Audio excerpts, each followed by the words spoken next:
ಬಹಳ ವರ್ಷಗಳ ಹಿಂದೆ ವೀರರ ನೆಲವಾದ ರಾಜಸ್ಥಾನ್ ರಾಜ್ಯದಲ್ಲಿ ಅರಾವಳಿ ಪರ್ವತಗಳ ನೆರಳಲ್ಲಿ ಒಂದು ಪುಟ್ಟ ರಾಜ್ಯವಿತ್ತು.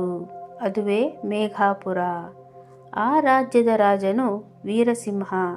ಅವನು ನ್ಯಾಯಪ್ರಿಯನಾಗಿದ್ದರೂ ಸ್ವಲ್ಪ ಗರ್ವವೂ ಹೊಂದಿದ್ದನು. ರಾಣಿ ದೇವಯಾನಿ ತುಂಬ ದಯಾಳು ಮತ್ತು ಜ್ಞಾನವಂತಳು. ಒಂದು ವರ್ಷ ಮಳೆ ಬಂದಿಲ್ಲ. ಹೊಲಗಳು ಒಣಗಿದವು. ಜನರು ನೀರಿಗಾಗಿ ಮೈಲುಗಟ್ಟಲೆ ನಡೆದು ಹೋಗಬೇಕಾಯಿತು. ರಾಜ್ಯದ ಪ್ರಸಿದ್ಧ ಬಾವಿಯಾದ ಸೂರ್ಯಕುಂಡ ಕೂಡ ಖಾಲಿಯಾಗಿತ್ತು. ರಾಜನು ಯಜ್ಞ ಪೂಜೆ ಎಲ್ಲವನ್ನೂ ಮಾಡಿಸಿದರೂ ಮಳೆ ಬರಲಿಲ್ಲ. ಜನರು ದೇವರನ್ನು ಪ್ರಾರ್ಥಿಸಿದರು. ರಾಜನಿಗೆ ಒಬ್ಬ ಮಗನಿದ್ದನು. ಅವನೇ ರಾಜಕುಮಾರ ಅಜಯ್.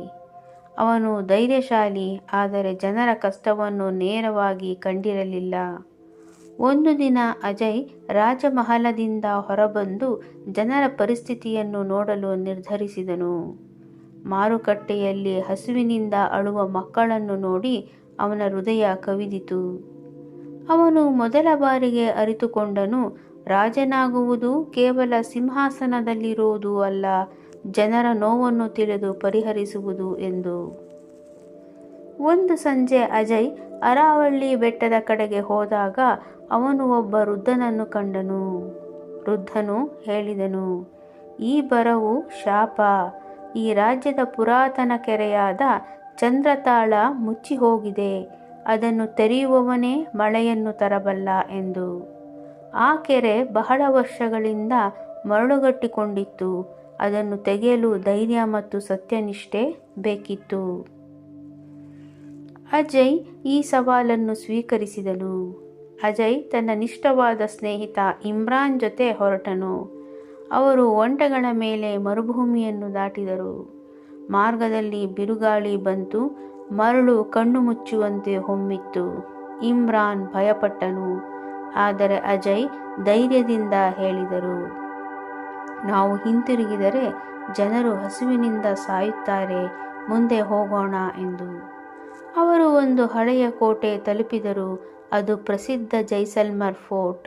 ಹತ್ತಿರದ ಪುರಾತನ ಅವಶೇಷ. ಅಲ್ಲಿ ಅವರಿಗೆ ಪುರಾತನ ಶಿಲಾಶಾಸನ ಸಿಕ್ಕಿತು. ಸತ್ಯ ಮನಸ್ಸಿನಿಂದ ನೀರು ಹರಿಯುತ್ತದೆ. ಚಂದ್ರತಾಳ ಒಂದು ಗುಹೆಯೊಳಗಿತ್ತು. ಅದರ ದ್ವಾರ ಕಲ್ಲಿನಿಂದ ಮುಚ್ಚಲ್ಪಟ್ಟಿತ್ತು. ಅಜಯ್ ತನ್ನ ಶಕ್ತಿಯಿಂದ ಕಲ್ಲು ಸರಿಸಲು ಪ್ರಯತ್ನಿಸಿದನು. ಆಗಲಿಲ್ಲ. ಆಗ ಅವನು ನೆನಪಿಸಿಕೊಂಡನು, ಸತ್ಯ ಮನಸ್ಸು. ಅವನು ಮೌನವಾಗಿ ಪ್ರಾರ್ಥಿಸಿದನು, ನಾನು ಈ ಕೆಲಸವನ್ನು ನನ್ನ ಗೌರವಕ್ಕಾಗಿ ಅಲ್ಲ, ನನ್ನ ಜನರಿಗಾಗಿ ಮಾಡುತ್ತಿದ್ದೇನೆ ಎಂದು. ಈ ಮಾತಿನೊಂದಿಗೆ ಅವನು ಮತ್ತೆ ಕಲ್ಲನ್ನು ಸರಿಸಿದನು. ಗುಹೆಯೊಳಗೆ ನೀರು ಹರಿಯತೊಡಗಿತು. ಹೊರಗೆ ಆಕಾಶ ಕಪ್ಪಾಯಿತು. ಮಿಂಚು ಗುಡುಗು ಶುರುವಾಯಿತು. ರಾಜ್ಯಕ್ಕೆ ಮರಳುತ್ತಿದ್ದಂತೆ ಭಾರೀ ಮಳೆ ಸುರಿಯಿತು.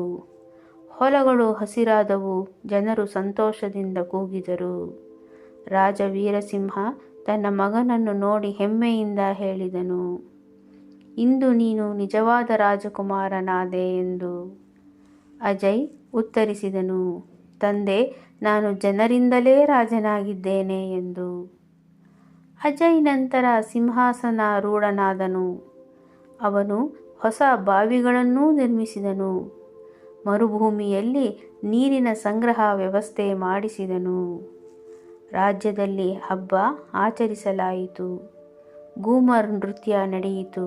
ಜನರು ಸಂಭ್ರಮಿಸಿದರು. ಮೇಘಾಪುರ ಮತ್ತೆ ಸಮೃದ್ಧವಾಯಿತು.